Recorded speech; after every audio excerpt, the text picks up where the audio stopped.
name is Jim McDonald. I'm the CEO of Kenzen.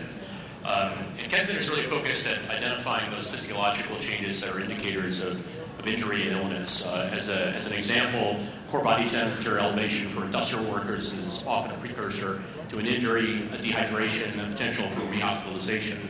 For a senior in low potassium levels, for a CHF patient, a possible indicator of rehospitalization as well, or the wrong use of medication.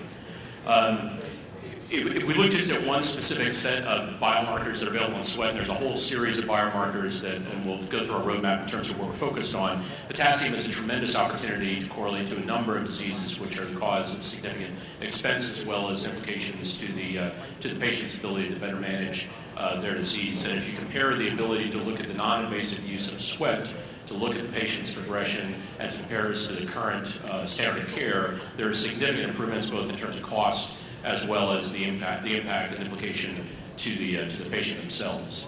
So Kenzen, I'll take you through the solution in more detail, is a patch that monitors vital signs as well as analyzes sweat, a cloud backend solution that performs the analytics, as well as a smartphone-based application or a monitor that might work in a clinician's office or in an industrial setting for a safety supervisor to provide indications of the potential for injury based on the correlation of these vital signs and biomarkers.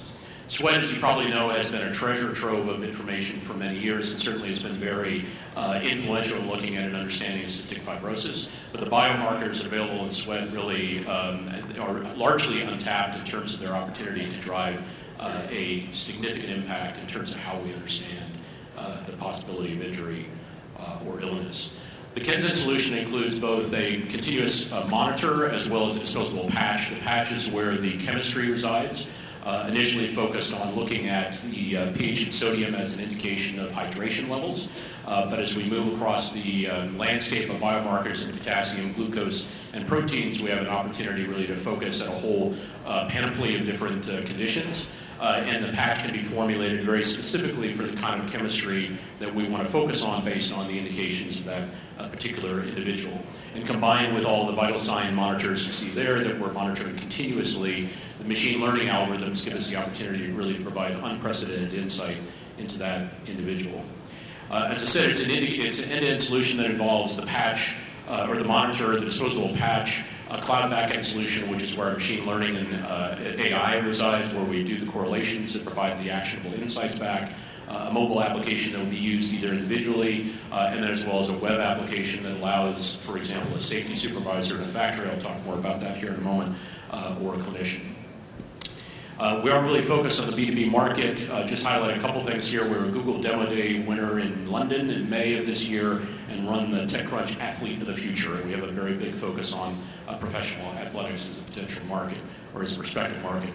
As we release new versions of the solution, we collect more and more data, 3.1 million data points per day per person, and data becomes a very important part of our business. Our market insertion is in the industrial market for industrial workers and the prevention of injuries as a consequence of overheating and dehydration, and these are $300,000 to $6 million deals for initial insertion in the market. This gives you a sense of the end-to-end solution for the industrial worker and how we deliver these actionable insights back to the worker, as well as the workforce safety. A roadmap of what we're focused on in the biomarkers in sweat. A growth plan getting us to $135 million in revenue in 2022. The team that's backing this endeavor, both in Switzerland, our science team, and in San Francisco, our headquarters. And then finally, our current investment round. We're just entering a Series A investment round. So thank you very much, and I'll open it up for questions.